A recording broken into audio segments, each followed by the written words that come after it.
हे आहे BTV network आणि आपण पाहत आहात चॅनल बी, प्रतिबिंब जनमनाचं.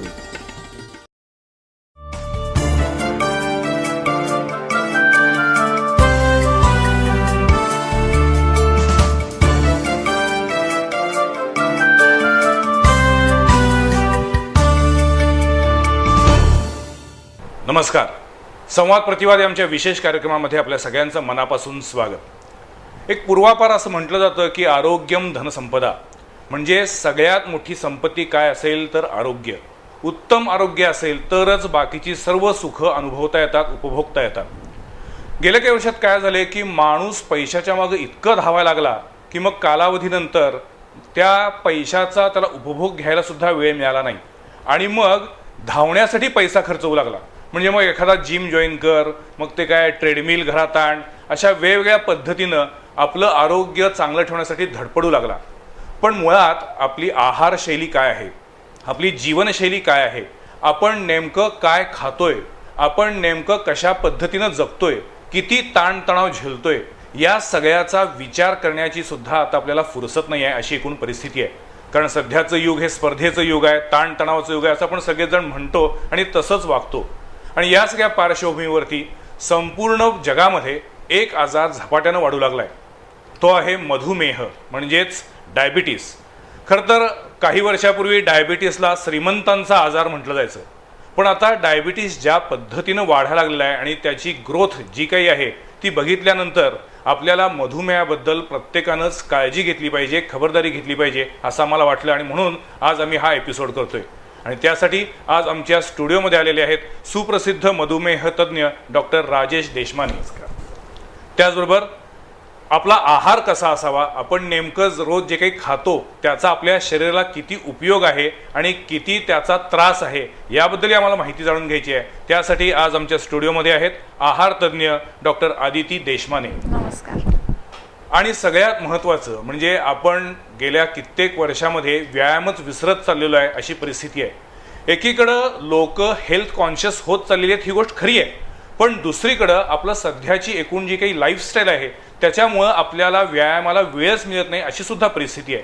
आणि म्हणून आपण साधे सोपे काय व्यायाम करू शकतो, आणि भारतीय संस्कृतीनं संपूर्ण जगाला योगासारखी जी एक मोठी देणगी दिलेली आहे त्या योगाबद्दल सुद्धा आज आपण जाणून घेणार आहोत. त्यासाठी आज आमच्या स्टुडिओमध्ये आलेले आहेत वीणा मालाडीकर. तिघांचंही स्वागत आहे. सुरुवातीलाच म्हटल्याप्रमाणे मधुमेह हा कधी काही श्रीमंतांचा आजार म्हटला जायचा, पण आता मधुमेह हा सगळ्यांचा एक कॉमन आजार होत चाललेला आहे. डॉक्टर राजेश देशमाने, पहिल्यांदा तुम्हाला मी विचारणार आहे की मुळात मधुमेहाचा हा प्रमाण जे काय हे वाढण्याचं कारण काय? मुळात म्हणजे मधुमेह हा वाढत चाललाय. भारतात याचं प्रमाण आत्ताच झालेल्या सर्वेनुसार महाराष्ट्रात याचं प्रमाण जवळपास 10% इतकं आहे. आणि प्री डायबिटीज म्हणजे सर्वात महत्त्वाचं सांगायचं म्हणजे की डायबिटीजची पूर्वावस्था याचं प्रमाण जवळपास 10 ते 11%, म्हणजे साधारण 20% पर्यंत पॉप्युलेशन हे मधुमेहाने ग्रस्त झाले. डायबिटीजची पूर्वावस्था म्हणजे काय? डायबिटीजची पूर्वावस्था म्हणजे बऱ्याच जणांना डायबिटीज माहितीच नसतो. बरोबर. सुरुवातीचे 2-4 वर्ष त्याच्याकडे दुर्लक्ष केलं जाते, त्याच्यात तपासण्याच केल्या जात नाही, त्याच्यामुळे तो कळत नाही. थोडक्यात आपण जर का टिप ऑफ आईसबर्ग एक फिनॉमिनॉन असतो, म्हणजे आपण बर्फ पाण्यात जर का तरंगत असेल तर बर्फाचा खालचा भाग मोठा असतो आणि वर भाग शेंड्यावर थोडासा असतो. आपल्याला जो बर्फ दिसत असतो तो वरच्या भागातला दिसत असून खाली दिसतच नाही, तर तोच इथे लागू पडतंय. तर वरच्या भागाला आपण जो बोलतोय आतापर्यंत हे दिसणाऱ्या मधुमेहाबद्दल बोलतोय, आणि हे खाली जे आहे याच्यातले बरेचसे पेशंट अनडायग्नोस्ड आहेत. तर हे प्रमाण अतिशय वाढत आहे आणि याचं सर्वात महत्त्वाचं कारण आहे आपली बदलती जीवनशैली. दुसरं महत्त्वाचं कारण आहे आपले जीन्स. भारतामध्ये मधुमेहाचे जीन्स आहेत, म्हणजे घरात आई वडील, भाऊ बहीण, काका मामा, आत्या मावशी हे रक्ताचे जे नातेवाईक आहेत त्यांच्यापैकी कुणाला देखील मधुमेहाचं प्रमाण जास्त असेल तर मुलात पुढच्या पिढीमध्ये मधुमेहाचं प्रमाण होण्याची शक्यता जास्त आहे. त्याचप्रमाणे ज्यांचं वाढतं वयाच्या 40 नंतर मधुमेहाचं प्रमाण हे अतिशय झपाट्याने वाढतं. शिवाय ज्यांचं वजन, लठ्ठपणा आणि कामाचा, शारीरिक कामाचा अभाव ह्या सर्वात महत्त्वाच्या गोष्टी. तर ज्यांच्या पोटाचा घेर हा 36 पेक्षा जास्त आहे पुरुषांमध्ये आणि स्त्रियांमध्ये 32 पेक्षा जास्त आहे, अशांना देखील मधुमेहाची शक्यता ही जास्त असते. याचसोबत ब्लड प्रेशरचे रुग्ण, हार्टचे प्रॉब्लेम असणारे रुग्ण, कोलेस्ट्रॉलचे प्रॉब्लेम असणारे रुग्ण म्हणजे लहान म्हणजे मुलींना तरुण वयात जर का PCOD हा नावाचा आजार असेल, म्हणजे त्याला आपण जर असं पाळीची अनियमितता असेल, तर अशाही रुग्णांना डायबिटीज होण्याची शक्यता ही जास्त आहे. अच्छा, म्हणजे तुम्ही आता जे म्हटलात त्यामध्ये सगळ्यात पहिल्यांदा गोष्ट आहे तर अनुवंशिकता. पण मला सांगा की अनुवंशिकतेमुळेच फक्त डायबिटीस होतं असंही नाही आहे. अनुवंशिकतेमुळे थोडक्यात आपण म्हणू शकतो की बंदूक ही भरलेली आहे आणि आपण आपल्या ज्या कामाच्या जीवनशैलीमुळे आपण हे बटन फक्त ओढतोय, खटका त्याचा दाबला जातोय. अच्छा, तर आपली बंदूक ज्यांची अनुवंशिकता असते, उदाहरणार्थ आई आणि वडिलांमध्ये दोघांमध्ये डायबिटीज असेल, तर मुलांमध्ये होण्याचे प्रमाण हे साधारण 90% आहे. ओके. आईला आहे आणि वडिलांच्या जवळपासच्या नातेवाईकांना म्हणजे आत्या, काका, आजी, वडिलांकडची आजी आजोबा यांना जर का कोणाला असेल, म्हणजे आईला आहे आणि वडिलांपैकी एखाद्या नातेवाईकाला आहे, तर त्याच्यात 70% डायबिटीज होण्याची शक्यता आहे. आई वडिलांपैकी कुणाला तरी एकाला आहे तर 50% डायबिटीज होण्याची शक्यता आहे. तर ही शक्यता आपण नाकारू शकत नाही, कारण शेवटी आपल्याकडनं जीन्स आलेले आहेत. आपल्याला आई वडिलांसारखाच आपला चेहरा असतो थोडक्यात. तर ही शक्यता नाकारता येत नाही. पण या परिस्थितीमध्ये जर का एखादा व्यक्ती आहे ज्यांच्या आई वडिलांना डायबिटीज आहे, तो रोज व्यायाम करतो, रोज म्हणजे असं ॲथलेट्स आहे, स्पोर्ट्स पण आहे, व्यवस्थित तो खाण्याचे पथ्य पाळतो, किंवा म्हणजे विनाकारण भरपूर ऍक्टिव्हिटी भरपूर चांगली आहे आणि खाणं सुद्धा चांगलं आहे, तर अशाला डायबिटीज होण्याची शक्यता खूप कमी असते. पण हाच जर का एखादा 25ला व्यक्ती आहे, 25ला मुलगा आहे, पण तो बाहेरचं खाणं आहे, नो ऍक्टिव्हिटी, सारखं व्हिडिओ गेम्सवर बसलेले, तर वयाच्या 25व्या वर्षी सुद्धा त्याला डायबिटीज होतो. म्हणजे उत्तम व्यायाम पाहिजे, सगळ्यात महत्त्वाची गोष्ट. सर्वात महत्त्वाची. आणि दुसरी गोष्ट अशी पण आहे का की ज्यांच्या घरामध्ये कोणालाही डायबिटीस नाहीये तरी सुद्धा एखाद्या माणसाला डायबिटीसची लागण होऊ शकते. कारण घरात कुणाला जरी डायबिटीज नसला तरी भारतीयांचे जीन्स, याला आपण थ्रिप्टी जीन्स हायपोथेसिस म्हणतो, आपले पूर्वज पूर्वी भरपूर काम करायचे, बऱ्याचशा वेळेस आपल्याकडे दुष्काळ असायचा. एक मी 150 वर्षापूर्वीची गोष्ट करतोय, तर या वर्षापूर्वी त्यामुळे आपल्या शरीराला एक सवय लागली की साठवून ठेवणं. आज सुद्धा आपली भारतातली अर्थव्यवस्था चांगली आहे कारण आपल्याकडे सवय, काहीही थोडेसे पैसे उरले तरी आपण साठवून ठेवण्याचा विचार करतो. परदेशांसाठी आलं की खर्च करा ही आपली प्रवृत्ती नाही, तीच आपल्या जीन्सची सुद्धा आहे. तर आपले हे जीन्स आहेत, हे थोडंसं आपल्याला एक्स्ट्रा कॅलरीज मिळाल्या, थोडंसं आपण खाऊन ठेवलं की लगेचच हे पोटामध्ये, लिव्हरमध्ये, आतड्यांमध्ये हे चरबीच्या स्वरूपात साठवून ठेवलं जातं. तर हे जे जीन्स आपले आहेत, थ्रिप्टी जीन्स ज्याला म्हणतो, त्याच्यामुळे आपण थोडं जरी जास्त खाल्लं तरी आहे. त्याच्यामुळे ही भारतीयातली शक्यता डायबिटीजची ह्या इतर देशांपेक्षा खूप जास्त आहे. जरी आपण लठ्ठ असले, म्हणजे समजा आपण अमेरिकन एखादा व्यक्ती घेतला, तो 6.5 फुटाचा उंची आहे, त्याचं वजन 110 किलो आहे, आणि भारतामध्ये एखादा ॲव्हरेज 5.5-6 फुटाचा व्यक्ती आहे आणि त्याचं वजन 80 किलो आहे, तरी त्या 110 किलोपेक्षा आपल्याकडे डायबिटीज होण्याची शक्यता जास्त आहे. कारण आपला माणूस हा ओबेसिटीमध्ये त्याची पोट आणि हे सगळ्यात जास्त सुटलेलं असतं. अदिती मॅडम, मला तुम्हाला विचारायचंय की यांनी सांगितलं त्यानुसार आहार आणखीन मधुमेह यांचा संबंध आहे, पण मग आता आहारामध्ये म्हणजे पथ्य पाळलं पाहिजे. हो, नक्कीच. म्हणजे जिभेवरती नियंत्रण पाहिजे, आणि जे आम्हाला सगळ्यांना जमत नाही, म्हणजे कोल्हापूर तर खवय्यांसाठी प्रसिद्ध आहे, मग अशा वेळेला काय टाळलं पाहिजे? आता सर्वात महत्त्वाचं म्हणजे सांगायचं झालं तर आपण जे काही खातो सकाळपासून ते रात्री झोपेपर्यंत, या सगळ्या आपल्या अन्नपदार्थांचा आपल्या साखरेवरती परिणाम होत असतो. आणि म्हणजे हा पदार्थ बंद मधुमेहासाठी असं काही नाही आहे. आपण साखरही खाऊ शकतो, कधी काही सणवार असेल तर गोड काही खायचं असेल तर तेही आपण खाऊ शकतो.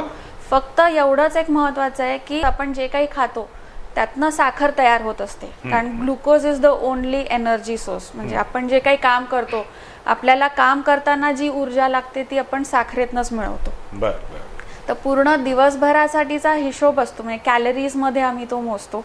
प्रत्येकाचं वय किती आहे, उंची किती आहे, कुठल्या पद्धतीचं ते काम करतात, या सगळ्यावरनं त्यांना कॅलरीज किती लागतात हे आम्ही काढतो.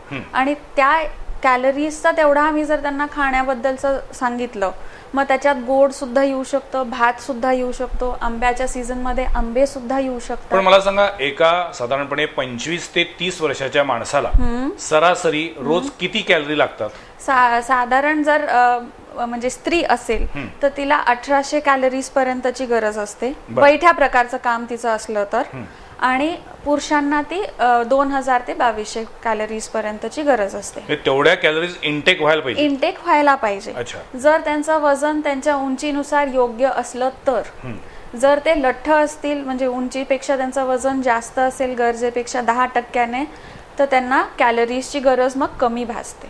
अच्छा, पण मग आता डॉक्टर तुम्ही म्हणत होतात की जशा कॅलरीजचं इनटेक आहे तसंच त्याचं आउटटेक म्हणजे कॅलरीज बाहेर टाकणे बरोबर. यांचंही प्रमाण अत्यंत महत्वाचं आहे अगदी आणि बरोबर. त्याच्यासाठी व्यायाम केला पाहिजे. बरोबर. म्हणून मी आता मालाडीकर मॅडम तुमच्याकडे येणार आहे की यांनी सांगितलं आता काय खायचं काय खायचं नाही ह्याच्याबद्दल आपण पुन्हा नंतर जाऊ. पण मला सांगा की व्यायामाचं महत्व सगळ्यांना माहिती आहे. हो रेग्युलर जिम मधला व्यायाम आणि योगा याच्यामध्ये काही मुळात फरक आहे का? हो आहे ना. कारण कसं आहे, जिममध्ये जास्त कॅलरीज जरी हटवल्या गेल्या तरी पण जिममध्ये स्नायूंवरती अनावश्यक ताण येण्याची शक्यता असते. योगामध्ये कसं आहे की आसनामध्ये आसन करताना तुम्ही स्थिरता आहे, सुखकारकता आहे, शैथिल्यता आहे, त्यामुळे श्वासाची जोड दिलेली आहे. प्रत्येक आसन करताना श्वासाची जोड दिलेली आहे. त्यामुळे श्वासाची जोड असल्यामुळे आपलं मन एकाग्र होण्याकरता याचा उपयोग होणार आहे आपल्याला जास्त. कारण मन एकाग्र असेल तर आपण कोणतीही प्रक्रिया व्यवस्थित करू शकू. एखादं आसन आपल्याला करायचं आहे, समजा त्या आसनामध्ये आपलं जर मनच नसेल तर नुसती ती प्रक्रिया होईल, पण मनाची एकाग्रता करून केलेली प्रक्रिया जास्त फायदेशीर असते. अच्छा. आता एखादं उदाहरणार्थ आपण सूर्यनमस्कार घेऊया. सूर्यनमस्कार मध्ये सुद्धा मंत्राची जोड आहे, मंत्रोच्चार म्हटला जातो, सूर्याची उपासना आहे, त्याच्यानंतर त्याच्यामध्ये श्वसनाची जोड दिलेली आहे. काही ठिकाणी श्वास घ्यायचा आहे, काही ठिकाणी सोडायचा आहे, काही ठिकाणी रोखायचा आहे. त्यामुळे प्राणायामचा अभ्यास सुद्धा तुमचा आपोआपच होणार आहे. अच्छा. त्यानंतर बोलण्याचा काही प्रश्नच येत नाही, कारण तुम्ही योगाभ्यास करताना याच्यामध्ये बोलण्याचा काही प्रश्न येतच नाही.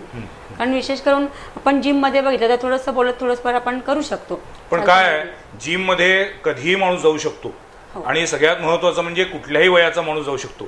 योगासनाबद्दल अशी एक समज आहे की त्यासाठी लागणारे शरीर जे चपळ पाहिजे किंवा काटक पाहिजे ते एका विशिष्ट वयानंतर शरीर वळत नाही. हे खरं आहे का? नाही, खोट आहे. कारण कसं आहे माहिती का, युवा वृद्धोती वृद्धो वा व्याधितो दुर्बलोपि वा अभ्यासा सिद्धिमाप्नोती सर्व योगेश वतन्दितः. याच्यामध्ये योगाभ्यास सगळे करू शकतात. त्याच्या प्रक्रिया ज्या आहेत त्या वेगवेगळ्या आहेत. आता लहानांसाठी योगाभ्यास वेगळा आहे. बाल्याने योग करू नये असं म्हटलं जातं, पण आजकाल आपण शाळेमध्ये शिकवतो, ओंकार शिकवतो, मनाची एकाग्रता त्यांची सुद्धा आवश्यक आहे. छोटे छोटे पद्मासन घाला किंवा थोड्याशा हातापायाच्या हालचाली करा, हे आपण शिकवायला काहीच हरकत नाही लहान मुलांसाठी. त्यानंतर थोडंसं मध्यम वय म्हणजे कसं की साधारणतः 15 नंतरची मुलं 15 ते 25 पर्यंत यांनी योगाभ्यास आसन त्यांच्या तब्येतीनुसार सगळी चालू शकतात. त्यांना काही तसं काही प्रॉब्लेम येत नाही विशेष करून. पण समजा वयोवृद्ध आहेत, आता आजी आजोबा असतील साधारणतः 50 नंतरचे, त्यांना काही आसनं करायची नाही आहेत, पण सगळीच आसनं केली पाहिजे असं अजिबात नाहीये. त्यातली ठराविक आसनं जी आहेत ती जरी त्यांनी केली तरी पण त्यांना त्याचा फायदा मिळणार आहे. म्हणजे वयानुसार कोणती पद्धतीची योगासनं करायची हे जर आपण शिकलो तर मला वाटतं की आपलं शरीर सुदृढ राहू शकतं. हो, अगदी नक्की. अच्छा. देशपांडे सर, मी परत तुमच्याकडे येतो. मला सांगा, आता आहार आणखीन व्यायाम याविषयी आपण आता माहिती घ्यायला लागलोय, पण मुळात एखादी व्यक्ती डायबिटिक आहे हे जेव्हा आपण म्हणतो तेव्हा साखरेचं प्रमाण कितीपर्यंत असेल तर ते चालतं आणि त्याच्या पुढे गेल्यानंतर तो डायबिटिक धरला जातो? नाही. आणि त्यात पुन्हा दोन प्रकार ना, पीपी आणि फास्टिंग. हो, फास्टिंग म्हणजे उपाशीपोटी आपण तपासलेली साखर आणि जेवणानंतर म्हणजे आपण पोस्ट लंच किंवा पोस्ट प्रँडियल शुगर असं म्हणतो. ओके. तर डायबिटीसच्या निदानासाठी सर्वात चांगली तपासणी जी सांगितलेली ती आपण अमेरिकन डायबेटिक असोसिएशन किंवा वर्ल्ड हेल्थ ऑर्गनायझेशन ह्या संस्थेने ती सांगितलेली आहे. ती सगळ्यांसाठी एकच आहे. उपाशीपोटी एकदा साखर तपासणे आणि 75 ग्राम ग्लुकोज, 75 ग्रॅम ग्लुकॉन डीचं वगैरे पावडर बाजारात मिळतं. ते पावडर आपण साधारण 200 ml पाण्यामध्ये मिक्स करायचं आणि ते पाणी पिल्यानंतर पुन्हा 2 तासांनी साखर तपासायची. बरं. तर ही तपासल्यानंतर जी साखरची रीडिंग आहेत त्याच्यावरून आपण डायबिटीसचं निदान हे लावतो. तर साधारण उपाशीपोटी साखर 100 ते 125च्या दरम्यान असेल. 100च्या आत असेल तर आपण नॉर्मल म्हणतो. 100 ते 125 असेल तर ही मधुमेहाची पूर्व अवस्था किंवा प्री डायबिटिक म्हणतो. आणि ज्यावेळेस साखर आपली उपाशीपोटी 126 पेक्षा जास्त जाते त्यावेळेस आपण डायबिटीज म्हणतो. आणि हे ग्लुकोज पिल्यानंतर समजा साखर आपली 140च्या आत असेल तर नॉर्मल मानल्या जाते. 140 ते 199 पर्यंत असेल त्याला आपण मधुमेहाची पूर्वावस्था किंवा प्री डायबिटीज असं म्हणतो. आणि ज्यावेळेस आपली साखर ग्लुकोज पिल्यानंतर 2 तासांनी ही 200 पेक्षा अधिक जाते त्यावेळेस आपण डायबिटीज म्हणतो. किंवा एखाद्या वेळेस अचानक आपण डॉक्टरांकडे चेक करायला गेलो आणि डॉक्टरांनी रँडम शुगर तपासली, ती 1 किंवा 2 वेळेस 200 पेक्षा जास्त असेल तरी डायबिटीसचं निदान हे कन्फर्म झालं असं मानलं जातं. पण आता सध्या तरी आपल्याला डायबिटीसचं निदान करताना रक्तातलं साखरेचं प्रमाण तपासावं लागतं. म्हणजे त्यासाठी पहिल्यांदा रक्त तपासणी करून घेणं आवश्यक. रक्त तपासणी होतं काय की बऱ्याचदा आपण रक्ताची तपासणीच कधी करत नाही, कारण मला काही झालेलं नाही, मी सुदृढ आहे, मला काही आजार नाही, तर मग रक्त तपासायचं कशाला असं आपण म्हणतो. हा एक खूप मोठा गैरसमज आहे. खरं तर प्रत्येक व्यक्तीने वयाच्या 40 नंतर, प्रत्येक भारतीयांनी मी तर म्हणेल की 40 नंतर आपली साखरेसाठी तपासणी करून घ्यावी लागते. त्याच्यासाठी फक्त 60 ते 80 रुपये खर्च फक्त येतो. आणि ज्यांना वय लहान आहे परंतु घरात आईवडिलांना डायबिटीज आहे किंवा ते अतिशय लठ्ठ आहेत किंवा काहीतरी ब्लड प्रेशरचा आजार आहे किंवा कोलेस्ट्रॉलचा आजार आहे, अशांनी मात्र लवकर म्हणजे 30-35 मध्येच आपली शुगरची तपासणी आपल्या वाढदिवसाच्या दिवशी एक हे ठरवून आपण ठरवायला पाहिजे की मी या दिवशी एकदा तपासणार. आपण साधी गाडीची सर्व्हिसिंग करतो, टू व्हीलरची, काही नसलं तरी आपण त्याच्यात ऑइल बदली त्याचे व्यवस्थित. आणि आपलं कोल्हापूर तर आपल्या गाड्यांच्या काळजी घेण्यामध्ये सर्वात अव्वल मानलं जातं की अगदी तसंच आपल्या शरीराची सुद्धा वर्षातनं एकदा का होईना. आणि याच्यासाठी जास्त खर्च नाही, भरपूर ही तपासणी करा, ही तपासणी, काही गरज नाही. हिमोग्लोबिन नाही, CBC नाही, काही नाही. फक्त उपाशी पोटी साखर आणि 75 ग्रॅम ग्लुकोज पिऊन 2 तासांनी पुन्हा एकदा साखर तपासा. म्हणजे हे 40 वर्षानंतर जर आपण शुगरची टेस्ट केली तर आपल्याला लक्षात येईल की आपण नेमकं कुठे आहोत. तेच जे प्री मी डायबिटिक म्हटलं. स्टेजला आहोत की डायबिटिकच्या सगळ्या पायऱ्या ओलांडून पुढे निघालेलो आहोत. आणि सर्वात चांगली गोष्ट म्हणजे हे प्री डायबिटीज मध्ये जर का निदान झालं आपल्याला डायबिटीज म्हणजे, तर आपण डायबिटीज हा टाळू शकतो. पुढचे 10-15 वर्ष आपल्याला डायबिटीज पासून दूर राहता येतं. आहार, व्यायाम, मन समाधान, ह्या सर्व गोष्टी. अगदी माझा मूलभूत प्रश्न आहे की डायबिटीसचे दुष्परिणाम काय? डायबिटीज म्हणजे रक्तातली साखर वाढते. आपल्या रक्त शरीरातलं सगळ्या डोक्यापासून ते पायांपर्यंत सगळीकडे फिरत असतं.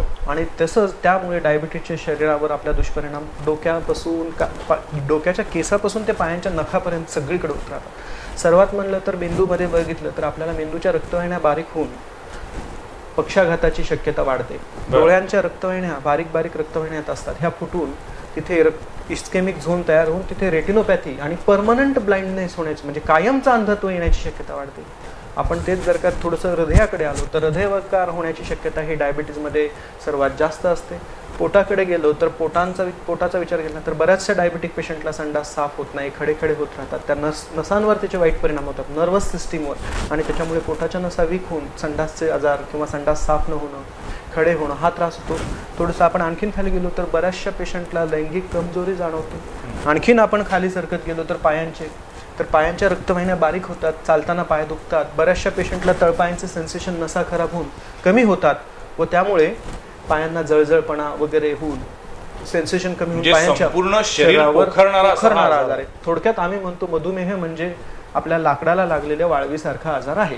हा आतल्यात पोखरत जातो आणि एक वेळ अशी येते की सगळ्या सिस्टीम भरपूर खराब झालेला असतो. तो व्यक्ती एखादा त्याच्यावर काहीतरी लाकडावर भार ठेवतो आणि ते टेबल पूर्णपणे तुटतो. पण जोपर्यंत तो भार पडत नाही तोपर्यंत आपल्याला वाटत नाही आपण काहीच त्रास नाही. अच्छा. पण मला सांगा, आता मगाशी आपण म्हणत होतो आहाराबद्दल, तर आता आदिती म्हणून तुम्हाला विचारणार की तुम्ही म्हणलात काही खाल्लं तरी चालेल पण त्याचं काही प्रमाण असलं पाहिजे. पण असे काही खाद्यपदार्थ आहेत का की जे टाळलेच पाहिजेत? म्हणजे अनेक लोक ज्यांना डायबिटीस आहे ते लोक विदाऊट साखर चहा घेतात, विदाऊट साखर कॉफी पितात, म्हणजे साखर पूर्णपणे वर्ज्य करतात, गोड मिठाई खात नाहीत. हे सगळं केल्यामुळे साखर शरीरातली कमी होते का बाकीच्या खाण्यातनं साखरेचं प्रमाण वाढत जातच? पण तुम्ही म्हटलात की ग्लुकोज तर तयार होत असतं. अगदी बरोबर. पण मग काय टाळलं पाहिजे? सर्वात महत्त्वाचं कसं आहे, आता कॅलरीजच मी बोलते, म्हणजे प्रत्येक अन्नामध्ये हे कॅलरीज या दडलेल्या आहेत. आता उदाहरण सांगायचं झालं तर जसं पैशांमध्ये 1000ची नोट आहे, 500ची आहे, 100ची आहे, 10ची पण आहे.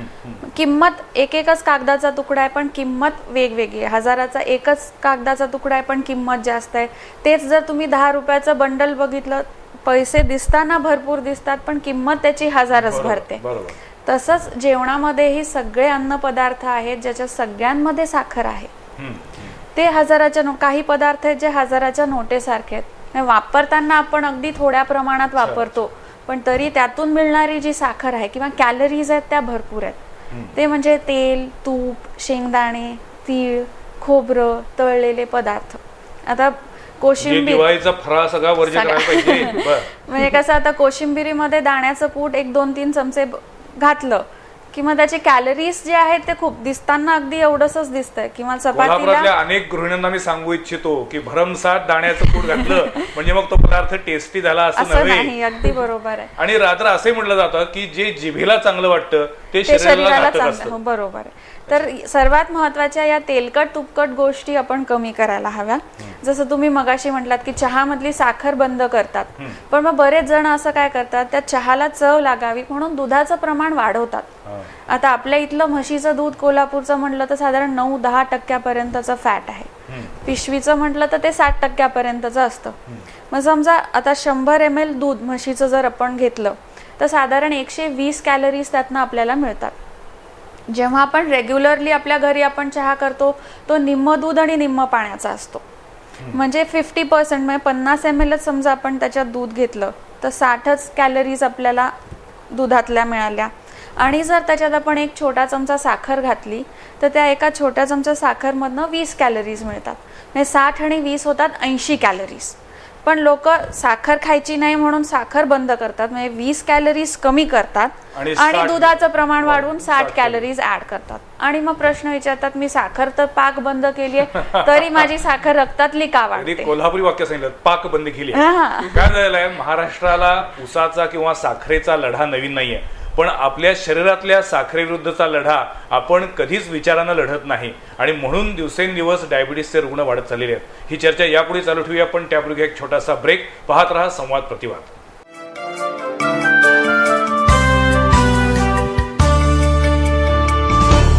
प्रतिष्ठेचं रेडी पोझिशन घर आणि आता अविश्वसनीय दर.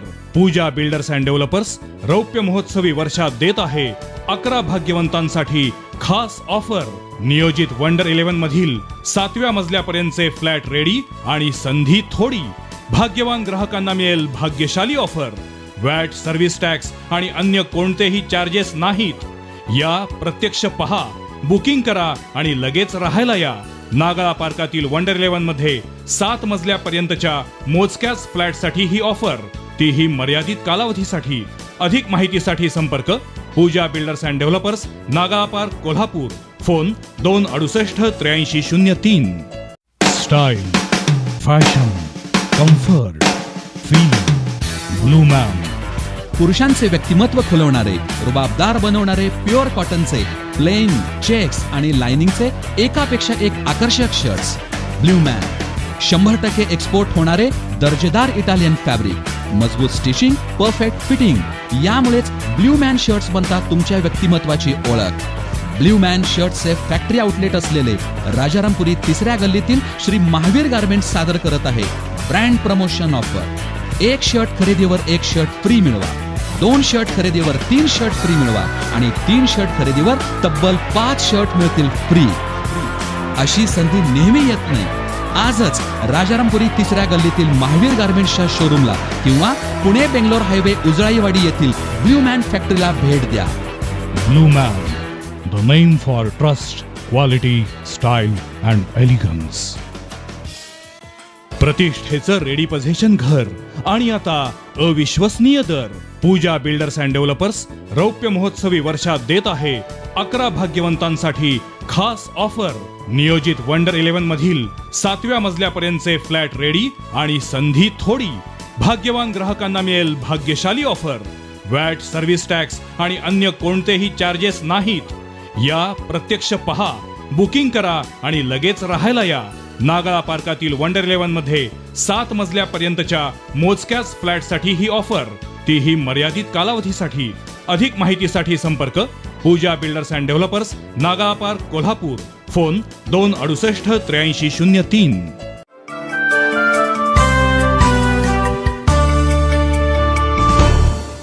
ब्रेक नंतर पुन्हा एकदा आपल्या सगळ्यांचं स्वागत.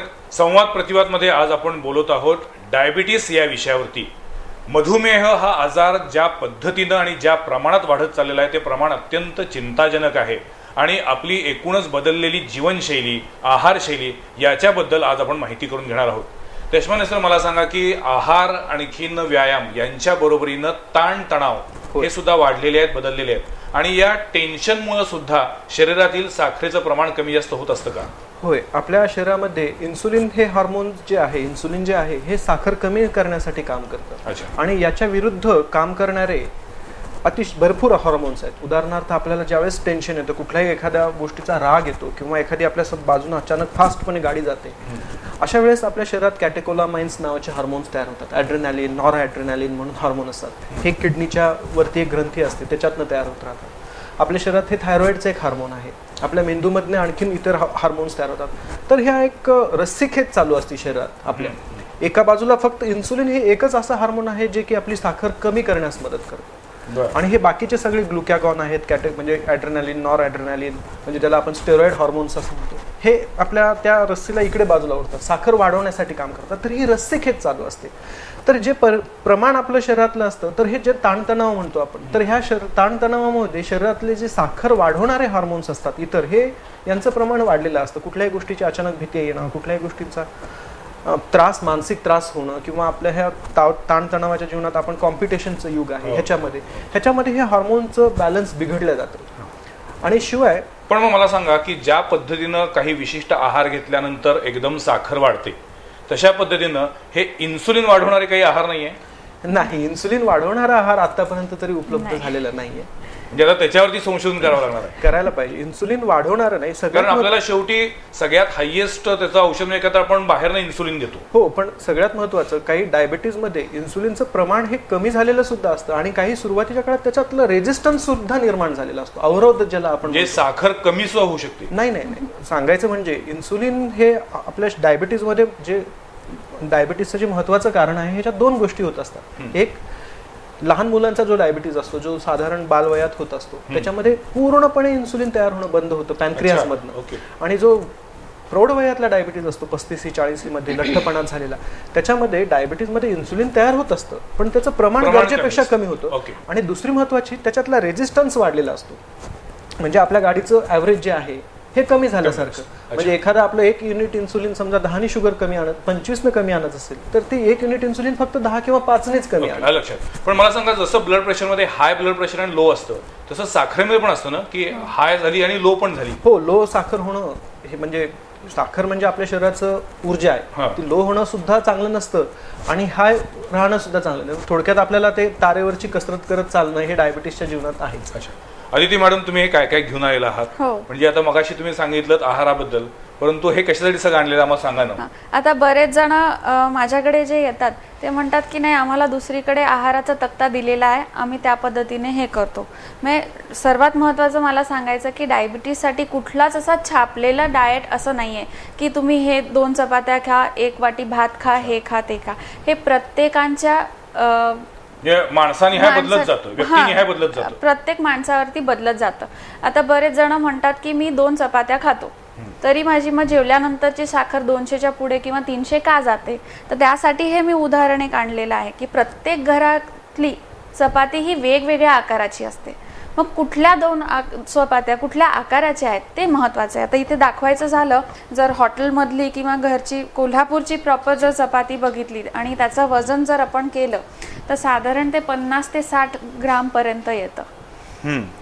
आणि तेच जर साधा फुलका, म्हणजे गुजराती आपण थाळी खायला गेलो तर तिथे फुलका जर बघितला तर हा छोटा असतो, हा जवळजवळ 25 ते 20च्या ग्राममध्ये बसतो. तर हे कॅलरीज किती ग्रामची ती चपाती आहे त्याच्यावरती डिपेंड करतं. तसंच भाकरी सुद्धा, बरेच जण म्हणतात की डायबिटीजमध्ये भाकरी खाऊ नये, पण कसं होतं की भाकरीसाठी आता जरी याच आकाराची भाकरी असली तरी त्याला पीठ जास्त लागतं, कारण एवढ्या चपाती एवढी पातळ भाकरी होत नाही. म्हणजे पुन्हा 60 पेक्षा त्याचं जास्त 80 ग्रामपर्यंत त्याचं वजन जातं.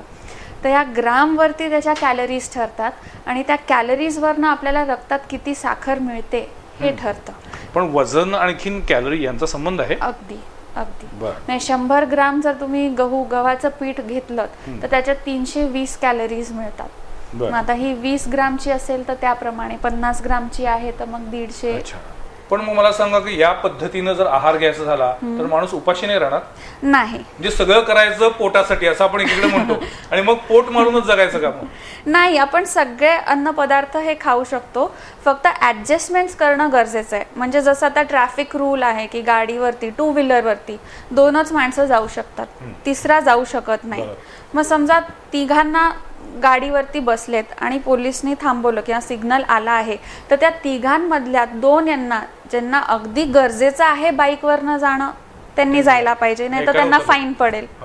तसंच आहारातलं आता काही उदाहरण मात्र भारी आहे. 100ची नोट, 1000ची नोट, 10ची नोट, तसं हे पण चांगलं उदाहरण आहे. जसं आता आमच्या सगळ्या लोकांना पटतील अशी उदाहरण आहे. जसं आता काही सण आहे, आता दिवाळी होऊन गेली, म्हणजे लाडू वगैरे केले असतील किंवा अनारसे असतील, तर ते समजा आपल्याला खायची गरज असेल तर त्याच्याऐवजी दुसरं काहीतरी आपल्या जेवणातनं कमी होणं हे खूप गरजेचं आहे. बर बर. आणि व्हेज आणि नॉनव्हेज याच्यामध्ये नॉनव्हेज खाणाऱ्यांमध्ये शुगरचं प्रमाण वाढतं असा एक समज आहे. हो, कारण कसं होतं, नॉनव्हेज असलं तर थोडं अर्धी चपाती जास्त खाल्ली जाते किंवा भात थोडा एरवीपेक्षा जास्त खाल्ला जातो, हो, बिर्याणी असली तर आणखीनच जास्त खाल्ली जाते. किंवा नॉनव्हेज बनवण्याची जी पद्धत आहे, खूप मसाले वापरले जातात, त्याच्यात तेल भरपूर असतं, खोबरं भरपूर असतं, कट असतो. होय. अहो, कट तर कोल्हापूरचं वैशिष्ट्य आहे. हे नॉनव्हेज नाही, आमच्या मिसळीला तर कट असल्याशिवाय मजाच नाही. मजा येत नाही. तर या ज्या तेलकट तुपकट गोष्टी आहेत याच्यामुळे उलट साखर जास्त वाढते. बर बर. तर नॉनव्हेज खाणाऱ्यांनी जर प्रमाण आपलं सांभाळून त्यांनी नॉनव्हेज खाल्लं तर काहीच हरकत येत नाही. पण असं म्हणतात रात्रीच्या वेळी भात अजिबात खायचा नाही किंवा दर 3 तासानं काहीतरी खाल्लं गेलं पाहिजे. बरोबर आहे. हे कशासाठी? आता दर 3 तासाने काहीतरी खाल्लं गेलं पाहिजे याचं कारण म्हणजे जसं सर मगाशी म्हणत होते की साखर एकदम वाढूही शकते आणि कमीही होऊ शकते. तर कसं आहे, जर आता बरेच जणांचं म्हणजे शेतकरी लोक जर आपण बघितली तर त्यांचं जेवण फक्त दिवसातनं 2च वेळा, म्हणजे सकाळी एकदा 10ला जेवले की एकदम मग संध्याकाळीच जेवतात. पण मग ते पोट भरून असतं, म्हणजे 2-3 भाकरी भात वगैरे, कारण नंतर त्यांना कामात वेळ मिळत खरं सांगू का, जे आपले कष्टकरी लोक आहेत ना त्यांना या डायबिटीसचा वगैरे प्रश्नच उद्भवत नाही, कारण तेवढं ते राबतही असतात. हा प्रश्न येतो हा जास्ती करून नोकरदार आणि जे ऑफिसमध्ये खुर्चीवर बसून याविषयी मी थोडस हे म्हणजे आपल्याशी सहमत नाहीये, कारण भारतामध्ये किंवा महाराष्ट्रामध्ये खेड्यामध्ये सुद्धा डायबिटीसचं प्रमाण 7 आणि 8% नाही. पण खेड्यामध्ये ज्यांच्यामध्ये डायबिटीस होतोय ती लोक सुद्धा जी काम न करणारी निवांत आहे, म्हणजे काय आहे, एकदा फक्त पाणी सोडायचं आणि नंतर मग दिवसभर आराम करायचा, अशी सुद्धा एक आहे. तो वेगळा आता भाग आहे. परंतु पूर्वीच्या कामामध्ये आणि आताच्या कामामध्ये फरक पडला. आता यांत्रिकीकरण प्रचंड मोठ्या प्रमाणात झाल्यामुळे शारीरिक कष्ट कमी होत चाललेले आहे. बरोबर. तर कसं होतं की गोळी आपण साखर कमी करण्यासाठी गोळ्या घेतलेल्या असतात, तर त्या गोळ्यांच्या पद्धतीने आपला आहार हा असला पाहिजे. सकाळी काही गोळ्या नाश्त्याच्या वेळेला घ्यायच्या असतात, मग अशा वेळेला जर आपण नाश्ता घेतला किंवा आणि पण नंतर जेवणच केलं नाही तर गोळीचा तर असर सुरूच असतो. मग अशा वेळेला साखर एकदम कमी होऊ शकते. म्हणून एक दिवसातनं 3 ते 4 वेळा थोड्या थोड्या प्रमाणात खाणं हे खूप गरजेचं आहे. डायबिटीसच्या दृष्टीनं योगासनं कुठली आहेत की ही योगासनं केल्यानंतर आहार आहेच किंवा ज्या पद्धतीनं पथ्यपाणी आहेत, औषध आहेत ती सांगितलीच, पण योगासनं अशी कुठली आहेत की त्या योगासनांचा त्याला पूरक असा उपयोग होऊ शकतो? आता ह्याच्यामध्ये प्रथमतः मानसिक ताणतणाव कसं असतं की डायबिटीस मला काहीतरी आहे असं म्हटलं की प्रथमतः तो पेशंट थोडासा डिस्टर्ब होतो. की मधुमेह म्हटलं की झालं लगेचच मला आहे. प्रत्येक कोण येईल बघायला त्याला सांगतात की मला मधुमेह आहे, डायबिटीसच टेन्शन घेतलं जातं जास्त आणि त्याच्यामुळे आणखी शुगर वाढते आणि ट्रेस वाढतो थोडासा. तर याच्यामध्ये कसं आहे की ओंकार साधना आहे, आपण ओंकार म्हणून मनाची एकाग्रता करू शकतो. त्यानंतर सूर्यनमस्कार सारखा सर्वांग सुंदर व्यायाम आहे, सूर्यनमस्कार आहे. काही पाठीवरती 4 स्थितीमधली आसनं आहेत, त्याच्यामध्ये प्रथमतः सर्वात खूप छान आसन आहे म्हणजे पोटावरती दाब येणारं पवन मुक्तासन आहे. त्यानंतर सर्वांग आसन आहे, हलासन आहे, मच्छासन आहे, पोटावरती झोपून भुजंगासन आहे, धनुरासन आहे. ही आसनं खूप उपयुक्त आहेत. त्यानंतर बसून मेरुदंडासन आहे. त्यानंतर अर्धमत्स्येंद्र आसन आहे. अर्धमत्स्येंद्र आसन खूप अत्यंत उपयुक्त आहे डायबिटीससाठी, कारण बरोबर स्वादुपिंडावरती खूप चांगल्या प्रकारे ताण येतो आणि त्याचा आपल्याला जास्त फायदा होतो या आसनाचा.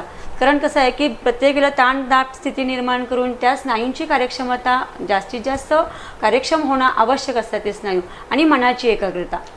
त्यानंतर योगनिद्रा म्हणून एक प्रक्रिया आहे आमच्या या अभ्यासक्रमामध्ये, ती सुद्धा अत्यंत उपयुक्त आहे की त्याने मन जे आहे ते तुमचं खूप शांत होतं, शिथिलता येते आपल्या शरीरामध्ये. आणि त्यानंतर शुद्धिक्रिया आहेत काही, जे काही आपण खाल्लेलं असतं. तर वजन तर प्रत्येकाचं असतंच, नाही असं नाही. अलीकडे बैठं काम, विशेष करून काम कमी झाले, त्यामुळे आपल्याला हे सगळे व्याधी जे आहेत या व्याधी व्हायला कारण मेन आहे की आपलं कामाचं जे शारीरिक कष्ट कमी झालेले आहेत. आणि हे शारीरिक कष्ट कमी झाल्यामुळे आपल्याला ह्या व्याधी उत्पन्न झालेल्या आहेत. त्यामुळे कसं आहे की जास्तीत जास्त करून तुम्ही शुद्धिक्रियामध्ये कसं आहे की स्वच्छता, आपलं शरीर जे आहे ते अंतर्बाह्य स्वच्छ पाहिजे. बाहेरून आपण खूप छान दिसतो, पण आतली इंद्रिय जी आहे ती सुद्धा स्वच्छ करण्याची शुद्धिक्रिया आहे. त्याच्यामध्ये वमन धोती आहे. त्यानंतर शंख प्रक्षालन म्हणून एक जी शुद्धिक्रिया आहे, तोंडापासून गुदद्वारापर्यंत पूर्ण मार्ग स्वच्छ करण्याची ही शुद्धिक्रिया आहे. आणि त्या शुद्धिक्रियेचा मधुमेहाच्या लोकांना खूप चांगला फायदा होतो. ती शुद्धिक्रिया प्रथमतः 8 दिवस आसनं करावी लागतात आणि शेवटच्या दिवशी मग ती शुद्धिक्रिया आम्ही त्या ठिकाणी करून घेतो. पण एखाद्या माणसाला हे जर संपूर्ण योगासनांची प्रक्रिया शिकून घ्यायची असेल तर त्याला किती दिवस लागतात? त्याचे वेगवेगळे कोर्स असतात. आता प्रथमतः पहिला वर्ग जो आहे, पहिला क्लास जो आहे तो आमचा 1 महिन्याचा आहे, त्यानंतर 2 महिन्याचा क्लास आहे, 6 महिन्याचा आणि आहे. रोज किती वेळ द्यावा लागतो? 1 तास. रोज फक्त 1 तास? फक्त 1 तास आपण काढू शकतो. त्याला काहीही खर्चिक नाहीये. तुम्ही फक्त एकदा योग्य गुरुच्या मार्गदर्शनाखाली शिकून घेतलात की तुम्ही आमच्याकडे यायची सुद्धा गरज नाही. तुमचं तुम्ही स्वतःचा अभ्यास घरी बसून करू शकता. आम्हाला सगळ्यांना फक्त एकच आसन माहित आहे, शवासन. ते मात्र अनेक जण अगदी आनंदानं करतात, पण पण ते तेही सुद्धा प्रॉपर आसन- करत नाही. हां.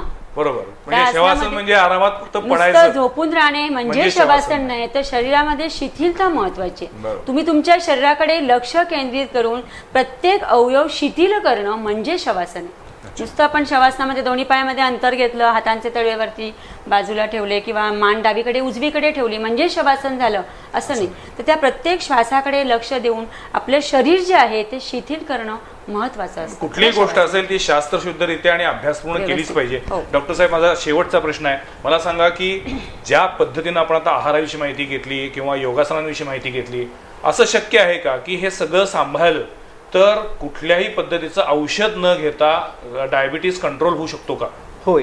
ज्यावेळेस आपल्याला सुरुवातीला डायबिटीस होतो, समजतो, त्याच्या सुरुवातीच्या काळात साधारण 40-50% लोकांना आहार, व्यायाम, कारण डायबिटीससाठी आपण एक चतुसूत्री सांगितलेली आहे, आहार, व्यायाम, मानसिक समाधान आणि त्याच्यानंतर गरजेप्रमाणे औषधोपचार. म्हणजे त्या गरजेप्रमाणे औषधं येतील, गोळ्या येतील, इन्सुलिन येतील, काही येईल. पण सुरुवातीच्या काळात, सुरुवातीचे एक 4-5 वर्ष जोपर्यंत इन्सुलिनचं प्रमाण आपल्या शरीरात व्यवस्थित तयार होत असेल तोपर्यंत आहार, व्यायाम आणि मानसिक ताणतणाव कमी करून देखील आपण आपला डायबिटीस सुरुवातीचे 4-5 वर्ष अगदी उत्कृष्टपणे नियंत्रणात ठेवू शकतो.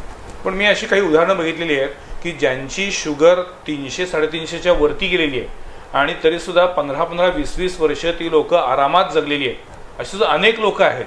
मग त्याच्या मागचं रहस्य काय? नाही, कसं आहे बघा, आज एखादा व्यक्ती असेल, तो खूप सिगरेट पित असेल, खूप काहीही व्यसनं असतील आणि त्याला काहीच होत नसेल, हां, तर त्याला देवाचं वरदान प्राप्त आहे असं आपण म्हणायला हरकत नाही. आणि एखादा व्यक्ती आहे अचानक सगळा अगदी सर्व काही करतो, देव माणूस त्याला मानला जातो आणि त्याचा ऍक्सिडेंटमध्ये मृत्यू होतो. तर हे फक्त आपल्या देवाच्या हातात आहे. पण जो व्यक्ती आपली शुगर अगदी नियंत्रणात ठेवतात, तर ह्यांना डायबिटीजमुळे जे शेवटचे त्रास होण्याचे कॉम्प्लिकेशन्स असतात किंवा त्यांना मृत्यू होण्याचे चान्सेस असतात हे कमी असतात. हार्ट अटॅकची शक्यता जर का आपण शुगर नियंत्रणात ठेवली तर ती 50-60% कमी होऊ शकतो. परमनंट ब्लाइंडनेसची शक्यता जी असते, रेटिनोपॅथी, ती कमी होते. ह्या सगळ्या शक्यता आपल्या शुगर नियंत्रणात ठेवल्या तर कमी होतात. आणि आपण हे शास्त्रीय दृष्ट्या विचार करतो प्रत्येक गोष्टीचा.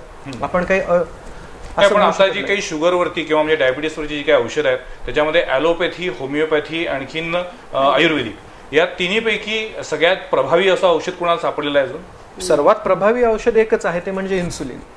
कारण कुठलाही डायबिटीज असेल, कुठल्याही वयात असेल, लहान मुलात आहे, म्हाताऱ्यात आहे, किडनी खराब झाली, हार्ट खराब झालं, गरोदर बाई आहे, इन्सुलिननं कुठल्याही व्यक्तीची शुगर ही नियंत्रणात येतेच. तर हे प्रभावी औषध आज 1920-1927 सालापासून आपल्याला 1923 सालापासून मार्केटमध्ये आहे. पण थोडासा ऍक्सेप्टन्स त्याचा कमी आहे कारण ते टोचून घ्यावं लागतं. हा, पण इव्हन ते जे आपण म्हणतो ना की शुगर चेक करायचं असेल ते जे टोचतात ना त्याचाच जास्त त्रास होतो. अजून अशी काही सिस्टम आलेली आहे ना की वरनच फक्त आपल्याला तपासतील शुगर किती येते? आता येते ग्लुको वॉच म्हणून एक टेक्निक येते, ती आपण घड्याळ घातल्यासारखं घड्याळ घालायचं आणि ते आपल्या घाम आणि ह्याच्यातनं सुद्धा सेन्सिंग करून ते करते.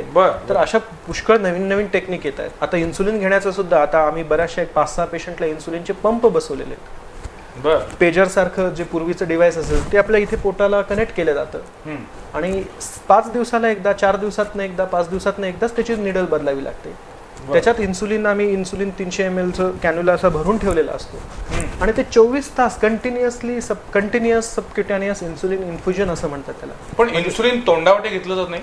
तोंडावाट घेण्यासाठी म्हणजे इन्सुलिनचा जसं आपल्याला दम्यासाठी पंप येतात तशाच प्रकारचं पंप डेव्हलप करण्याचे चालू आहे सध्या संशोधन. पण त्याच्यामुळे थोडंसं लंग्सवर इफेक्ट होतात, त्याच्यामुळे ते संशोधन मध्येच रोखण्यात आलेलं आहे. म्हणजे अजूनही इन्सुलिन घेण्याची पद्धती टोचून घ्यावी. कारण आपण इन्सुलिन जर का तोंडाने घेतलं म्हणजे ते पोटात गेलं तर आपल्या पोटात जे ऍसिडिटी असते, पित्त असतं, तर त्यामुळे ते इन्सुलिनचं प्रोटीन्स नेचर आहे. इन्सुलिन म्हणजे एक प्रोटीन आहे, तर ते प्रोटीन नष्ट होतात आणि ते इन्सुलिनची कारणीभूत करण्याची शक्यता नष्ट होते. पण डायबिटीससाठी बऱ्याचशा प्रभावी औषध उपलब्ध आहेत, गोळ्या उपलब्ध आहेत, ज्याच्यामुळे की आज मेटफॉर्मिन नावाची गोळी आहे मार्केटमध्ये, ती आज 1955 सालापासून मार्केटमध्ये आणि आज सुद्धा ती लिडिंग ब्रँड आहे जगात सगळ्यात जास्त औषध हे मेटफॉर्मिन नावाचं विकलं जातं पण diabetes. त्या औषधाचा साईड इफेक्ट काय आहे का? आज जर का 60 वर्षापासून एखादी गोष्ट वापरतोय आपण आणि 60 वर्षापासून वापरून जगात सगळ्यात जास्त ती वापरली जाते, याचा अर्थ त्याचा साईड इफेक्ट काही नाहीये. फक्त काय होतं, दुसऱ्यांना वाईट म्हणून मी चांगला म्हणणं हे आजकाल प्रमाण वाढलेलं आहे. ॲलोपॅथिकचे साईड इफेक्ट असतात म्हणून मी हे घेतो ते घेतो असं म्हणणं नाही. प्रत्येक औषधांचे साईड इफेक्ट असतात. आता हे मेटफॉर्मिन जे 60-65 वर्षापासून लिडिंग औषध आहे, याचे सुद्धा काही जणांना साईड इफेक्ट होतात. म्हणजे पोटाला संडास जरासं पोट गच्च राहतं, जराशी संडास साफ होत नाही.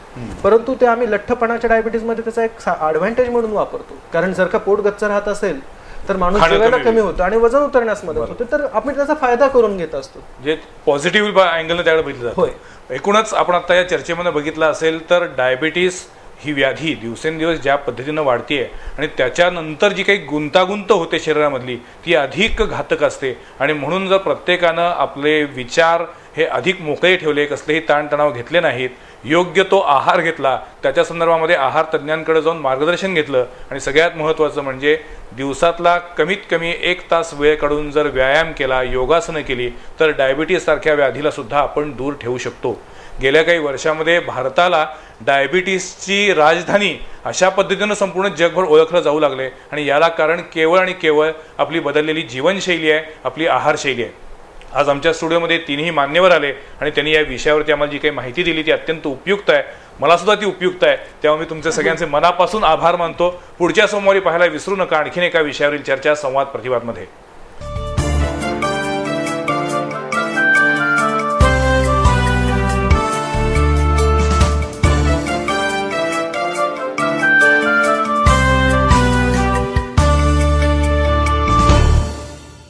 हे आहे BTV नेटवर्क आणि आपण पाहत आहात चॅनल बी, प्रतिबिंब जनमनाचं.